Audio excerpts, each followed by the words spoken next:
Now we go over to Jack, joined by our superintendent. Thanks, Abby. So as we cover upcoming district elections, Dr. Gearing is here with us to answer some of your questions. Good morning, Dr. Gearing. Good morning, Jack. How are you doing today? Wonderful, thank you. How are you? I'm doing great. Thanks for asking.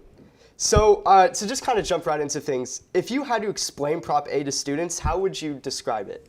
Well, Proposition A is called an attendance credit election, or ACE, and it has to do with recapture. So because of rising appraisal values in the district has fallen back into recapture. And in order to make that recapture payment, we have to purchase attendance credits from the state of Texas. In order to do that, we have to have the authorization of all of our voters to purchase those attendance credits. And so this election is asking permission from our voters to make that purchase in order to make our recapture payment back to the state. Mm-hmm. And can you kind of clarify what an attendance credit looks like or how it works? So an attendance credit is really just a paper exercise. We owe $31.2 million in recapture back to the state, and this is a way for us to make that payment to the state. It essentially artificially increases our attendance numbers in the district in order to get us out of recapture. And can you explain what recapture means to people who maybe don't understand? So in school finance in the state of Texas, the state determines the amount of money that we should be getting as a school district to adequately educate the students in our district. As a property-rich district, we are pulling in more tax revenue than that assigned amount. Mm-hmm. And so the additional money that we receive from our local taxpayers then goes back to the state to be redistributed to other school districts. Yeah, awesome. And how would Prop A affect students if it passes? So if it passes, then we can continue with business as usual, and so students would not really feel any impact of that. We'd make our recapture payment back to the state and go on with our daily business. Mm-hmm. And if it fails, how would it be different? So if it fails, then the state is going to get their recapture dollars in some form or fashion, and so they will do what they call an annexation or detachment of property. Again, it's a paper exercise, and so they would detach certain property value from our tax rolls. And again, this is an administrative function, so the students necessarily wouldn't feel the impact of that, but that would have an impact on the school district financially over the long term. And so in the long term, there might be some impact on students eventually. Mm-hmm. Now, the payment made to the state, is that going to happen like no matter what? Is there no way to kind of stop that? Right, so because of school finance and Chapter 49 of the Texas Education Code, we are required to make that payment. So regardless, we owe recapture back to the state. Gotcha.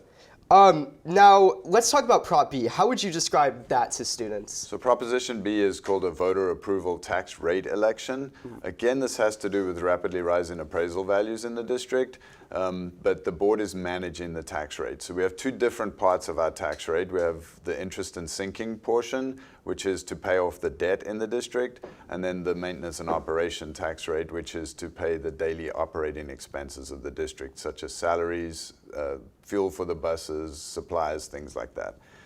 The board is, because of a rise in appraisal values, we're getting too much money on the debt side and not enough money on the M&O side. And so the board is lowering the tax rate on the INS side by 13.5 pennies and raising the tax rate on the M&O side by 9 pennies for an overall tax rate decrease, but getting the money where it needs to be so that we can manage the district effectively financially.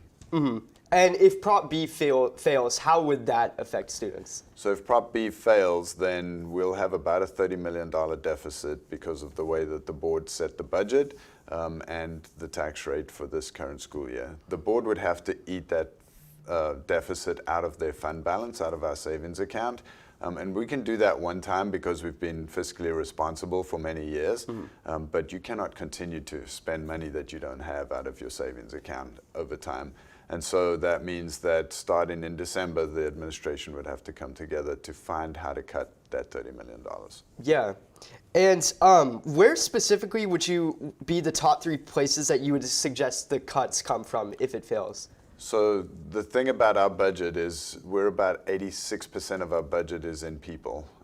And so if you have to cut a large amount of money, like $30 million from your budget, then eventually you're going to have to cut positions out of the district. And so we would do everything in our power to not affect the actual people who are in the district. So things like existing positions that are unfilled right now, we try to get rid of those first.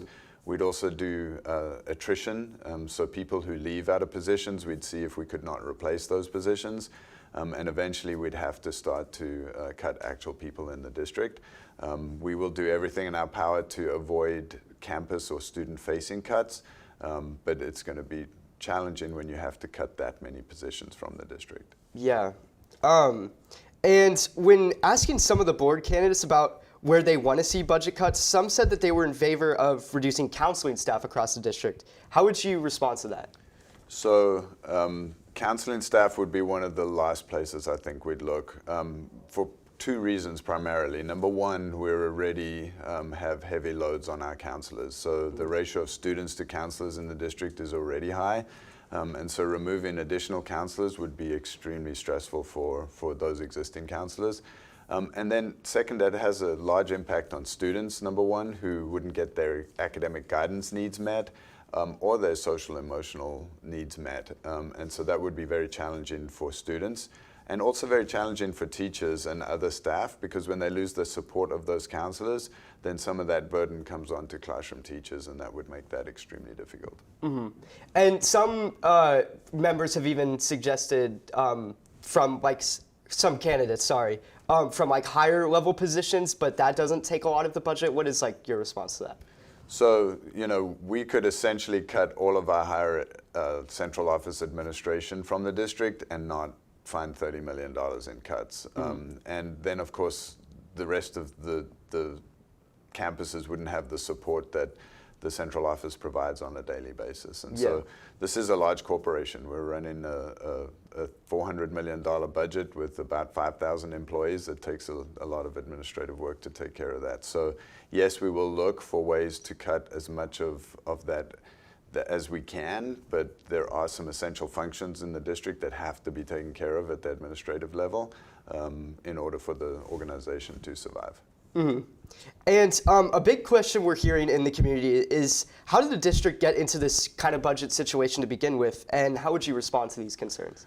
Absolutely. So this is really a product, like I said earlier, of rapidly rising appraisal values across the district. And because of the way that school finance is structured in Texas, based primarily on property tax revenue, that puts us in this position of being back in recapture, number one, and requiring Proposition A or the A selection, and then also having to manage the tax rate.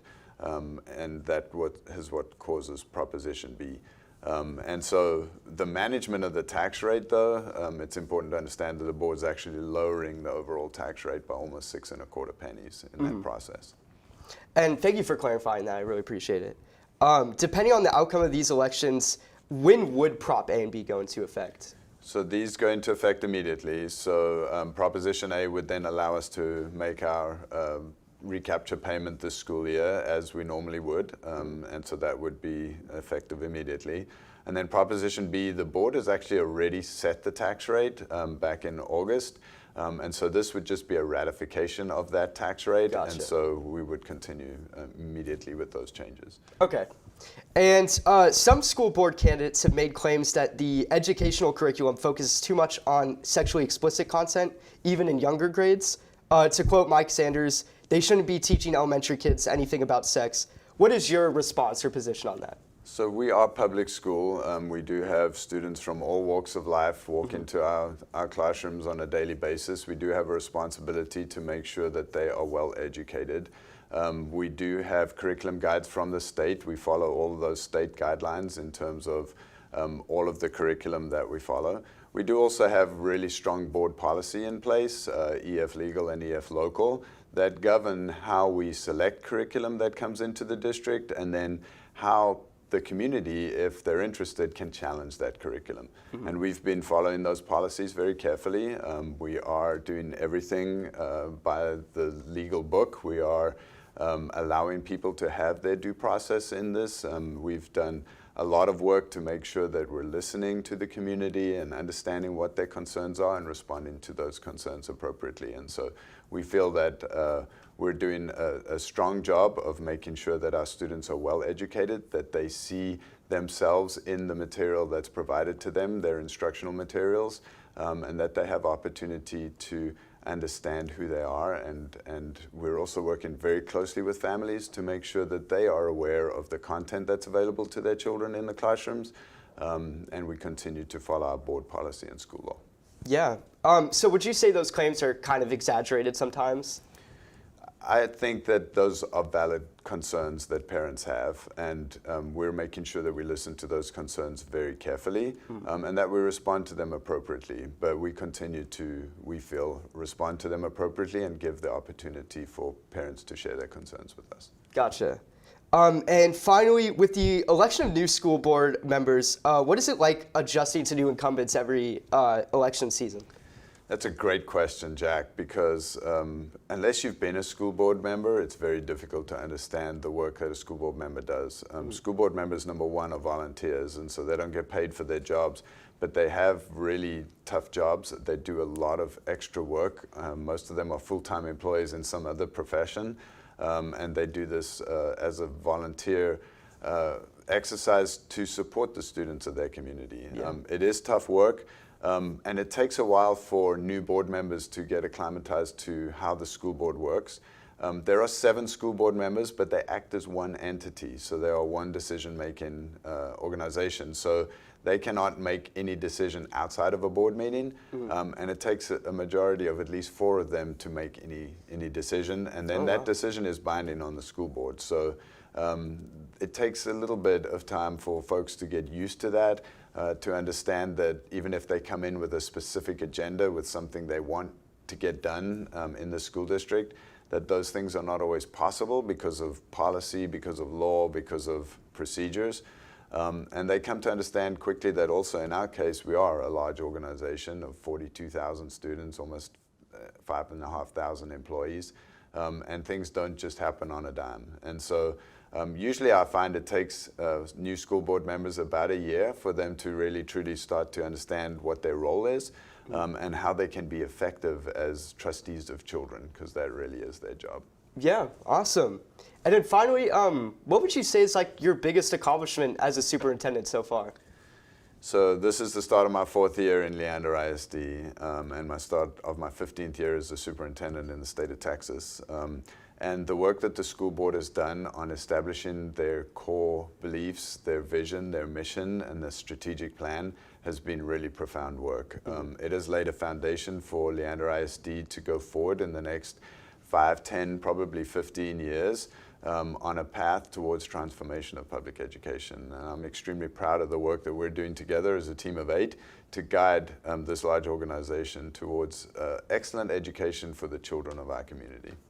And I'm hearing that you are also a bagpipe player. Is this true? That is true, yes. I've been playing bagpipes since I was 8 years old. Wow. And how good are your skills? So I once was very good. I'm not as good anymore because I don't play as much anymore, but I do still enjoy playing the bagpipes. Nice. Well, that's awesome to hear. And I think that wraps about everything up. Thank you again for taking the time to join us this morning. Thank you for having me, Jack. Really appreciate it and glad to be here. Yeah, we appreciate you being on here.